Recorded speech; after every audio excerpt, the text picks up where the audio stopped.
Well, we are going to stay in Malaysia, and it plans to stop hosting its annual Formula One Grand Prix from 2018. The race at the Sepang International Circuit has been a fixture on the F1 calendar since 1999. Now let's look at why the host is taking an indefinite pit stop. Malaysia's tourism ministry says the race is now too expensive. It spends $67 million a year on it and says it just doesn't make that money back. Attendance for the race has dropped in recent years. The circuit can hold up to 120,000 fans, but drew just 45,000 for the race this year. And the event isn't even in pole position for many TV viewers. The last race was watched by 2.4 million people. That's the lowest ever recorded for the Malaysian Grand Prix. Well, we are joined now by Jason Tahincioglu. He is a Formula One expert here in Turkey. Thank you for joining us on Money Talks, Jason. Thank you. It's really weird. This is a very exciting sport, and yet we're seeing people pulling out now. Malaysia no longer wants to carry on with this. Why is it so expensive to host the race? Where does all the money go? It's expensive. I mean, you have about at least 3,000 people working at the event.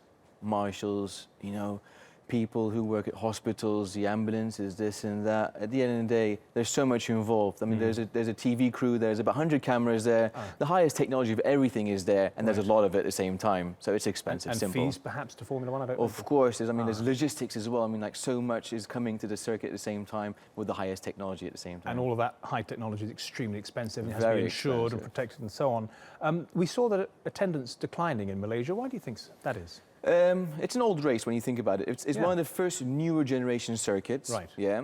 It was a hit at the time, but now it's declining because I think they haven't had let's say a local hero, a local driver since the early 2000s. Yes, it helps a lot. And they haven't had it for over 10 years now. It doesn't help.